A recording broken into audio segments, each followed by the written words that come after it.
जितने भी प्यारे बच्चों का यानी 6 मार्च को बाबू आप सभी का फिजिक्स का पेपर है, तो आज की ये वीडियो अच्छे से समझ लीजिए। जितने भी बार बार आने वाले क्वेश्चन हैं आपको दिखा दूं बाबू। यहाँ पे सबसे पहले तो मोस्ट इंपॉर्टेंट यहाँ पे 3 थे पहले ऑब्जेक्टिव बताऊंगा, इसके बाद से जो थ्योरेटिकल क्वेश्चन हैं और बार बार पेपर में आते हैं उसी को कराऊंगा, और डेरिवेशन के साथ न्यूमेरिकल्स जो आते हैं ना सब कुछ, क्योंकि समय बहुत कम बचा है। और आज की इस वीडियो में आपको मोस्ट वो टॉपिक्स जो न्यूमेरिकल्स हैं और थ्योरेटिकल हैं सारा इस वीडियो में आपको कंसेप्ट को बताने वाले हैं। तो जितने भी प्यारे बच्चे 6 मार्च को पेपर देने वाले हैं बाबू, इस वीडियो को थोड़ा सा भी मिस मत करिएगा, क्योंकि आज की वीडियो काफी इंपॉर्टेंट है। सब लोग से रिक्वेस्ट है कि सभी बच्चे इस वीडियो को लाइक और शेयर कर दीजिएगा। जितने भी प्यारे बच्चे जुड़े हैं सभी लोग लाइक और शेयर कर दीजिएगा, और चैनल पे पहली बार सब्सक्राइब कर लीजिएगा, क्योंकि ये जो आप देख रहे हो बाबू बोर्ड एग्जाम में 100% पूछे गए टॉपिक्स हैं और आने का काफी चांस है। तो अब समय बहुत कम बचा है और तैयारी में जबरदस्त रात दिन लग जाइए, और हम आपके लिए काफी खड़े हैं, एक एक क्वेश्चन को सोल्यूशन देंगे, ठीक है। सबसे पहला आपके यहां से 3 पहले ऑब्जेक्टिव देख लेते हैं। यहाँ पे चुंबकीय क्षेत्र का मात्रक, चुंबकीय क्षेत्र का मात्रक क्या होता है सभी बच्चे को तैयारी होगा। यहाँ पे ऑप्शंस भी दिया है और डायरेक्ट मैं आपको इसका आंसर बता देता हूं।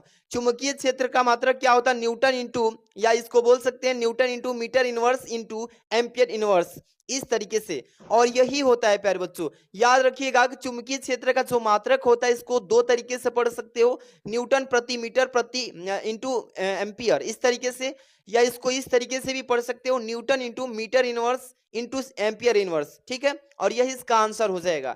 अगला क्वेश्चन देखिए इसमें क्या है, अंडर रूट में एलसी का मात्रक क्या होगा, जो कि 2024 के एफआई कोड में पूछा गया क्वेश्चन है, यानी कि ये पेपर में आता है बाबू, काफी वायरल क्वेश्चन है। अंडर रूट में एलसी का मात्रक क्या होगा, तो सेकंड होगा, क्योंकि आप इसका जब फॉर्मूले पे रख के इसका मात्रक कटाओगे तो ये लास्ट में क्या आता है बाबू, सेकंड आता है। जितने भी प्यारे बच्चे अच्छे से तैयारी किए हैं अच्छे से रिवीजन कर लीजिए, एक भी क्वेश्चन छोड़ के नहीं आना है, समय बहुत कम है। इसके बाद ही एक के दिन का समय बचा है बस केमिस्ट्री में। यो तो पूरा वीडियो फिजिक्स का केमिस्ट्री का दोनों आएंगे इस चैनल पे, और बेहतर से बेहतर क्वेश्चन लेके आएंगे, चिंता ना करो। अगला क्वेश्चन है आपके सामने, फोटान का संवेग क्या होगा, यानी कि जो पी होता है बाबू, यहाँ पे फोटान जो होगा इसका यानी कि संवेग क्या होगा, तो आप सभी जानते हैं यहाँ पे लेमडा होगा, पहले क्या होगा, लेमडा अपन एच होगा, ठीक है। यानी कि लेमडा जो होता है यानी कि तरंग दैर्ध्य होता है, और एच जो होता है नियतांक प्लांग, यही यानी संवेग हो जाए इसका 4 नंबर। जितने भी प्यारे बच्चे जुड़े हैं सभी लोग प्यारा सा लाइक कर दीजिए, और एक एक क्वेश्चन को अच्छे से आप पढ़ते चलिए। अब इसका पीडीएफ भी आपको दे दूंगा। समय कम बचा है और चाहता हूं कि सभी बच्चों को मैं हेल्प करूं ताकि अच्छा से अच्छा स्कोर करें मेरे प्यारे बच्चे। अगला क्वेश्चन देखिए, थ्योरी है कि एम्पियर का परिपथीय नियम को लिखिए। पेपर में ये 2 नंबर में पूछ सकेगा, 1 नंबर में भी पूछ सकता है, तो आपको अच्छे से पहले तैयारी एक एक चुनिंदा क्वेश्चन को करना है। एम्पियर का परिपथीय नियम क्या, इसका थ्योरी क्या बताएंगे कि किसी बंद परिपथ की सीमा के अनुदिश चुंबकीय क्षेत्र जो बी बोलते हैं इसको, का रेखीय समाकलन यानी इंटीग्रेशन यहाँ पे into vector B into vector DL पथ द्वारा घिरे गई कुल जो धारा होगी यानी कि आई का, ये कितना का म्यू नॉट गुना होता है, इसी चीज को हम लोग एम्पियर का परिपथीय नियम कहते हैं। बहुत बच्चे इसको अच्छे से तैयारी कर चुके होंगे और रिवीजन करना बाकी है, तो आराम से देख लीजिए। ये जो होता है यहाँ पे रेखीय समाकलन यानी वेक्टर बी इंटू यहाँ पे वेक्टर डेल डी एल, और इक्वल होता है यानी कि म्यू नॉट इंटू आई के, ये दोनों बराबर होता है, इसी को हम बोलते हैं एम्पियर का परिपथीय नियम। ये क्वेश्चन पेपर में आएगा, बिल्कुल आराम आराम से तैयारी करके जाइए। अब यहां से अगला एक क्वेश्चन देखिए प्यारे बच्चों, फ्लेमिंग के बाएं हाथ का नियम याद करके जाना है, पेपर में पूछेगा तो इसको कैसे लिख के आओगे। आपको फ्लेमिंग के जो बाएं हाथ होता है बाबू, बाएं हाथ का नियम यहाँ पे बताया गया है कि इस नियम के अनुसार यदि हम बाएं हाथ, किस हाथ को बाबू, बाएं हाथ के अंगूठे, जो हमारा अंगूठा है ना, ये बाएं हाथ के, ये बाएं हाथ के अंगूठे और पहली अंगुली जो होगी इसमें पहली अंगुली तथा माध्यमा जो ये होती है माध्यमा अंगुली को एक दूसरे के क्या होंगे, लंबवत फैलाना है। इस तरीके से आपको आप पढ़े होंगे, लंबवत फैलाएं। तो यदि यानी अंगूठा जो होगा चुंबकीय बल की दिशा को दर्शाएगा। ये किसकी दिशा को? चुंबकीय बल की दिशा को दर्शाएगा। और पहली उंगली जो होगी चुंबकीय क्षेत्र की दिशा, यानी किस क्षेत्र में ये चुंबकीय क्षेत्र जा रहा है, इस दिशा को इंगित करता है। और माध्यमा जो होती है, माध्यमा, ये किसकी दिशा को दर्शाती है बाबू? ये चालक में, यानी कि जो धारा चल रही है किस धारा यानी कि दिशा में जा रही है धारा, उसको प्रदर्शित करता है। तो आराम से इस थ्योरी को आप अपने प्रैक्टिस हाथ से करके और बना के आराम से इसको याद कर लीजिए, जो कभी नहीं भूल सकते। तो फ्लेमिंग के बाएं हाथ का नियम अच्छे से पढ़ के चाहिएगा, ठीक है। अब इसके बाद हम एक मोस्ट इंपॉर्टेंट सा न्यूमेरिकल देखेंगे। और बहुत बच्चे डरते हैं न्यूमेरिकल से, तो मेरे बच्चों एक भी बच्चा न डरे, क्योंकि मैं न्यूमेरिकल को ऐसे तरीके से तोड़ के समझाऊंगा ताकि आप आराम से कोई भी न्यूमेरिकल आएगा तो सामना कर लेंगे, आसानी से कर लेंगे, ठीक है। किसी कुंडली, क्या लिखा है? किसी कुंडली का यानी 100 प्रेरक गुणांक 80 मिली हेनरी है। कह रहा है इस क्वेश्चन में कि किसी कुंडली का, कोई कुंडली रखा है इसमें और 100 प्रेरक गुणांक जो है 80 मिली हेनरी है। तो इस कुंडली में कितने समय में धारा शून्य से बढ़कर 5 एम्पियर होने पर विद्युत वाहक बल यानी कि ईएमएफ जो है 400 वोल्ट हो जाएगा। इस तरीके से हर एक साल क्वेश्चन पूछे जाते हैं। जितने भी बच्चे इस वीडियो को लाइक नहीं, प्यारा सा लाइक कर देना और चैनल पहली बार सब्सक्राइब कर लीजिएगा। देखो बाबू, सबसे पहला इसमें स्टेप क्या है कि जब भी आप न्यूमेरिकल करने बैठना, सबसे पहला इसमें ये चीजें आपको एक बार शुरू से अंत तक क्वेश्चन को पढ़ना है। आराम से एक बार अच्छे से पढ़ना है, एक बार में समझना है तो 2 बार पढ़िए। अब पढ़ने के तुरंत बाद आपको तुरंत पता चलेगा कि किस चीज का मान ये दिया है, किस चीज का मान ये दिया है और हमें क्या चीज पूछा है इस प्रश्न में। ये 3 फैक्टर अगर आप जान गए तो आसानी से आप न्यूमेरिकल कर सकते हो, किसी भी बच्चे को कोई दिक्कत नहीं होगा। सबसे पहले जिस चीज का मान दिया उसको तुरंत लिखिए और जिस चीज का मान हमें निकालना है उसको लिख के क्वेश्चन मार्क लगा लीजिए और तब से फॉर्मूला अप्लाई करिए, आराम से निकालिए। चिंता मत करिए, हम सारा क्वेश्चन आपको एक एक सॉल्व कराएंगे। यहाँ पे सबसे पहले एल जो है यानी कि 100 प्रेरक गुणांक जो है बाबू, ये 80 मिली हेनरी, यानी एम एच का मतलब मिली हेनरी। अब इसको हम लोग हेनरी में चेंज करेंगे, मिली से किस में? हेनरी में। तो इससे हम लोग 1000 से भाग करते हैं। इसमें 80 में 1000 से जब भाग करेंगे तो ये हेनरी में चेंज हो जाएगा। या इसको ऐसे भी लिख सकते हैं कि 80 गुणे, ये भाग से ऊपर गुणा में आता है तो माइनस में हो जाता है इसका पावर, तो 80 गुणे 10 की पावर -3 हेनरी। ये तो आपने हेनरी में चेंज कर लिया, स्टैंडर्ड फॉर्म में कर ले इसको। अब यहाँ पे जो वृद्धि हो रहा था यानी कि कितने समय में धारा जो है शून्य से बढ़कर के 5 एम्पियर हो जाएगी, यानी डेल्टा आई का जो मान है ये 5, यानी 5 से बढ़ के कितना, यानी कि 0 इसमें से घटाएंगे तो कितना होगा बाबू? 5 एम्पियर आ ही जाएगा, यानी 5 में से 0 घटाएंगे तो 5 एम्पियर आ ही जाएगा। और यहाँ पे दिया है ना कि विद्युत वाहक बल जो है इक्वल यानी 400 वोल्ट दिया है और पूछा है कितना समय में, कितने समय में ये जो धारा शून्य से बढ़ के 5 हो जाएगी यहाँ पे। तो इसको हम डेल्टा टी से डिनोट करके इसका मान हम लोग निकालेंगे। अब यहाँ से फॉर्मूला बस याद रखिएगा, क्या होता है? प्रेरित वाहक बल।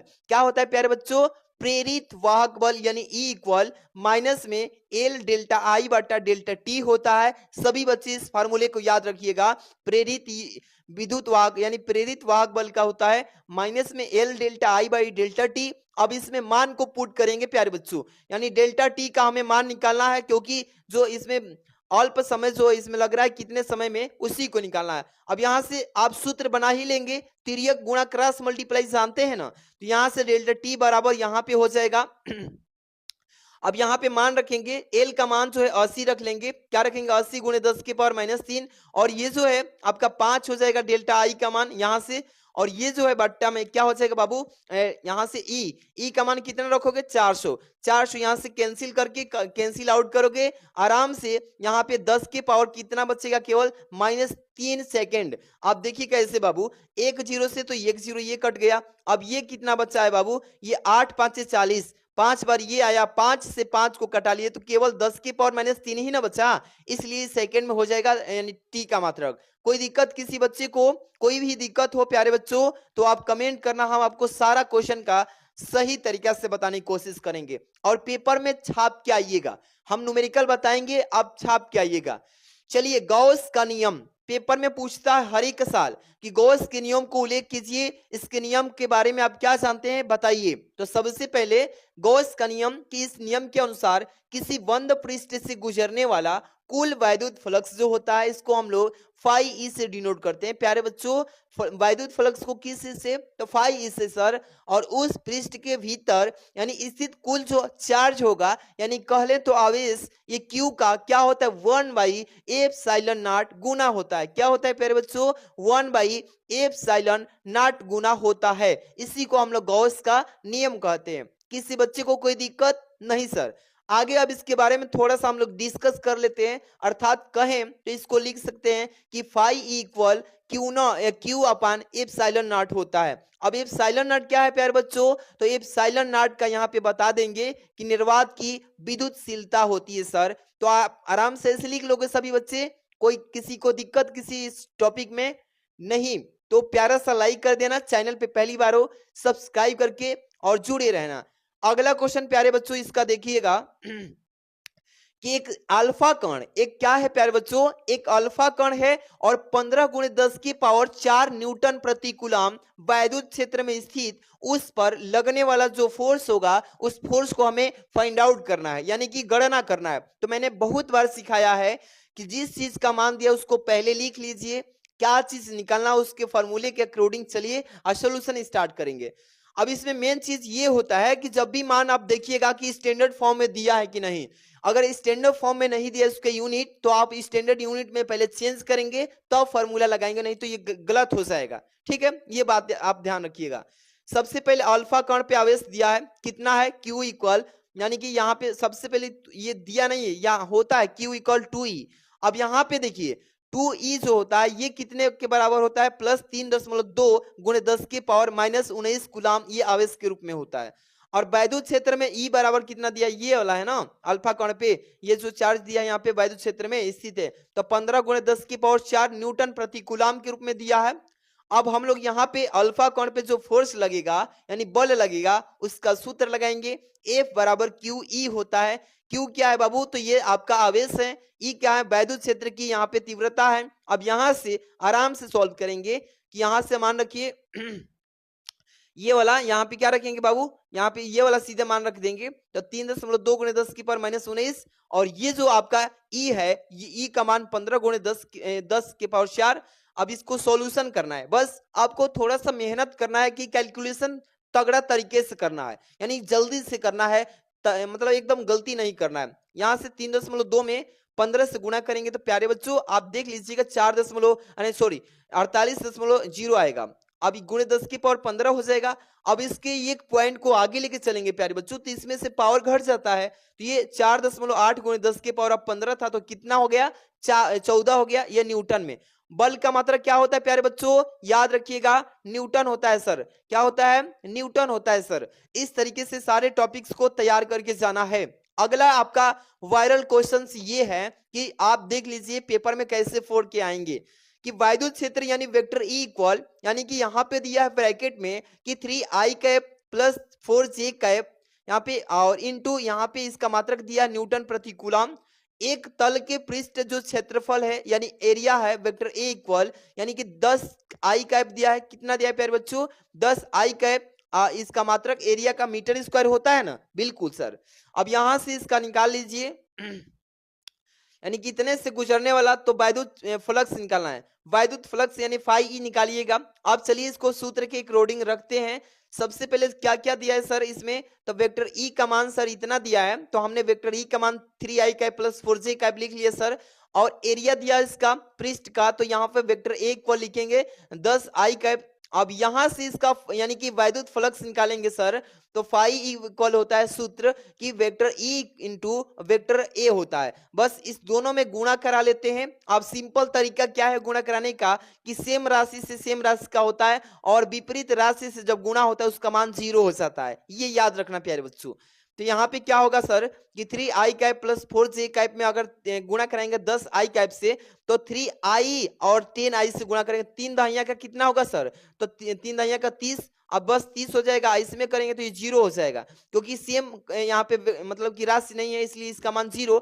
तो 3 दहिया का 30 में अगर 0 जोड़ेंगे तो 30 ही ना होगा, तो इसलिए इसका फाई यानी वैद्युत फ्लक्स का मात्रक न्यूटन इंटू मीटर स्क्वायर यानी 30 न्यूटन इंटू मीटर स्क्वायर आ जाएगा। किसी बच्चे को कोई दिक्कत नहीं सर, आराम से क्लास देखिए, जब तक पूरा नहीं देखेंगे समझ में नहीं आएगा प्यारे बच्चों। इसीलिए कह रहे हैं कि पूरा क्लास देखिएगा और पूरे वीडियो को वॉच करिएगा। एक एक क्वेश्चन हम बहुत ही अच्छे से समझाने की कोशिश कर रहे हैं। और सभी बच्चे वीडियो को लाइक कर देना और चैनल पे पहली बार हो तो सब्सक्राइब कर लीजिएगा, ठीक है। चलिए अगला टॉपिक है आपका वैद्युत फ्लक्स। वैद्युत फ्लक्स क्या होता है सर? कि देखिए वैद्युत फ्लक्स, इसके बारे में लिखेंगे कि वैद्युत क्षेत्र में स्थित, यानी कि वैद्युत क्षेत्र क्या होता है सर? यानी कि मान लीजिए कि यहाँ पे कोई चीज हमने यहाँ पे इलेक्ट्रिक उत्पन्न कर दिया, तो जहां तक ये किसी चीज को अपना क्षेत्र बना लिया है, खींच सकता है, तो उतने क्षेत्र को हम लोग वैद्युत क्षेत्र बोलेंगे। जैसे कि वैद्युत क्षेत्र में स्थित किसी क्षेत्र से अभिलंबवत उसके दिशा में गुजरने वाले वैद्युत बल रेखाओं की जो संख्या होगी उसी को हम लोग वैद्युत फ्लक्स कहते हैं सर। अब इसका फिगर के माध्यम से आप समझ सकते हैं, बहुत ही इजी फिगर है और आप इसका फिगर बना के भी लिख सकते हैं, चिंता ना करो। अब इसको पहले तो आप थ्योरी लिख लेंगे। अब क्या करेंगे सर, इसका आप मात्रक भी बता दीजिए। इसका मात्रक क्या होता है sir? Newton into metre square प्रति कूलाम होता है। यानी कि इसको बोल सकते हैं न्यूटन इंटू मीटर स्क्वायर प्रति कूलाम को सी लिख सकते हैं प्यारे बच्चों।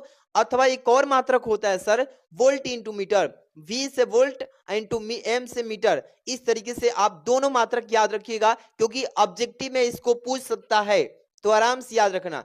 अब प्यारा से एक न्यूमेरिकल देखेंगे फिगर वाला, और बहुत ही इजी तरीके से समझाएंगे, चिंता नहीं करना है। फिजिक्स में गर्दा उड़ाना है और केमिस्ट्री का भी साथ में तैयारी करना है, क्योंकि आपके जैसे 6 तारीख को फिजिक्स खत्म होगा, बस एक दिन का गैप है, 7 को, और 8 का ही आपका केमिस्ट्री है।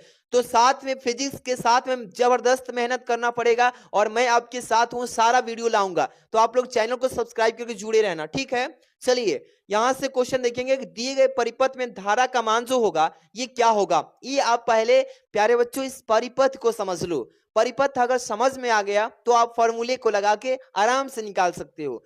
जैसे यहाँ पे धारा दिया है, धारा जो इस पॉइंट की तरफ आ रही है, और ये जो धारा कितने की आ रही है, तो ये 6 एम्पियर की धारा यहाँ पे आ रही है।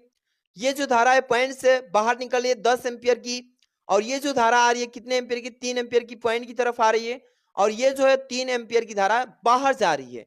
तीर बताएगी आपको कि कहाँ जा रही है, आ रही है कि जा रही है। अब इसको दो तरीके से आप कर सकते हैं प्यारे बच्चों, आप इसको दो तरीके से किरचॉफ के नियम से कर सकते हैं।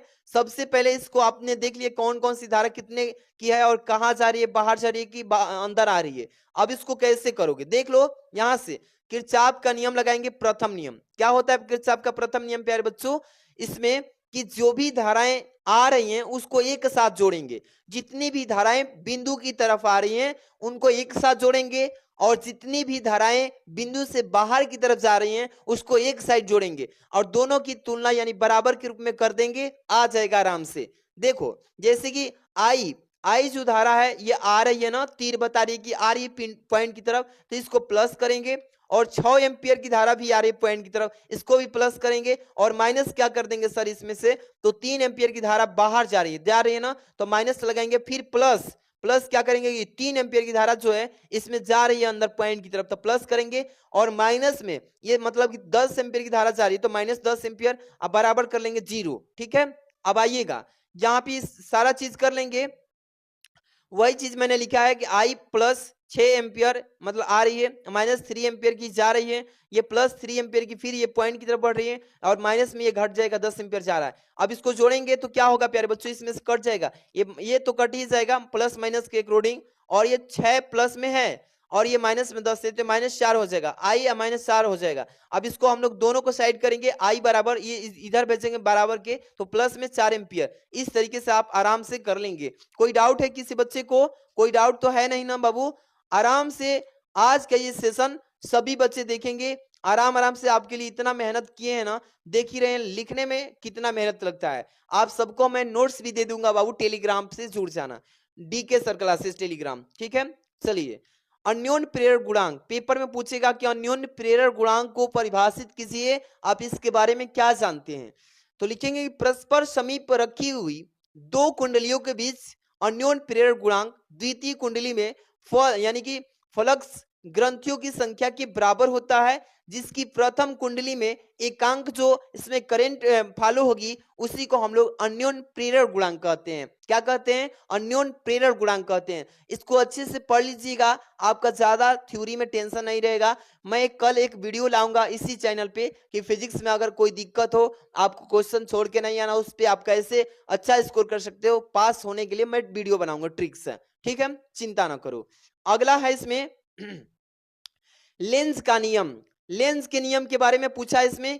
इस नियम के अकॉर्डिंग, इस नियम के अनुसार जब किसी कुंडली में प्रेरित धारा बहती है तो स्वयं उस कारक का विरोध करती है जिससे वह उत्पन्न होती है। जिससे क्या होती है प्यारे बच्चों? उत्पन्न होती है। इसे ही लेंस का नियम कहते हैं। समझ में आया ना?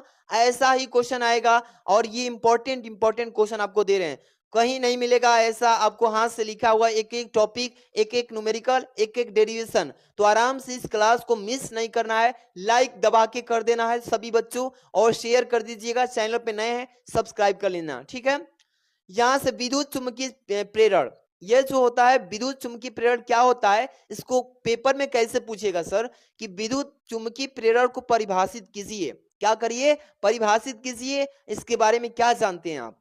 तो लिखेंगे किसी परिपथ में उससे संबद्ध चुंबकीय फ्लक्स को परिवर्तित करने पर उत्पन्न जो प्रेरित धारा उत्पन्न होती है, यानी होने की घटना को ही वैद्युत चुंबकीय प्रेरण कहते हैं। याद रखिएगा, एक एक क्वेश्चन पे स्टार लगा है और एक एक क्वेश्चन स्टार वाले क्वेश्चन के सभी सेटों में पूछे जाएंगे।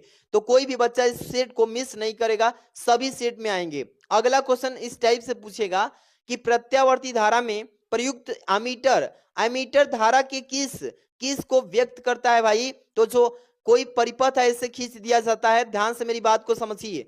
कोई परिपथ हो गया प्यारे बच्चों, और यहाँ परिपथ में अमीटर जो लगा होता है, ए लिखा होता है उस परिपथ में। तो अमीटर का काम क्या होता है सर? जो प्रत्यावर्तित परिपथ में प्रयोग जो होता है अमीटर, इसका धारा के किस यानी कि इस मान को व्यक्त करने के लिए किया जाता है। तो इसको ऐसे लिखना कि प्रत्यावर्ती धारा परिपथ में प्रयोग अमीटर का, यानी धारा के वर्ग माध्य मूल, जो वर्ग माध्य मूल होता है ना, उसके मान को हम लोग दिखाने के लिए प्रयोग करते हैं। इसी को हम बोलते हैं RMS। याद रखिएगा, क्या याद करेंगे बाबू? RMS से व्यक्त करते हैं इसको। आराम से ही सारा क्वेश्चन को आप लोग टेलीग्राम से जोड़ करके ले सकते हो, क्योंकि समय तो बहुत कम बचा है। मैं एक पेपर लेके आ रहा हूं आपको कि कैसा आपका पेपर आएगा पूरा सोल्यूशन के साथ। आप लोग पेपर देखने के लिए रेडी रहिएगा। शाम को बहुत ही मोस्ट इंपॉर्टेंट पेपर आएगा और उसी से सीधे पेपर में टकराएगा। तो जितने भी बच्चे इस वीडियो को लाइक नहीं, प्यारा सा लाइक कर देना और तैयारी में जम के लगे रहो। केमिस्ट्री का, फिजिक्स का हम पूरा पेपर लेके आ रहे हैं तैयारी के लिए। आप लोग लगे रहना, शेयर कर दीजिए इस चैनल को। मिलते हैं नेक्स्ट वीडियो में। Thanks for watching.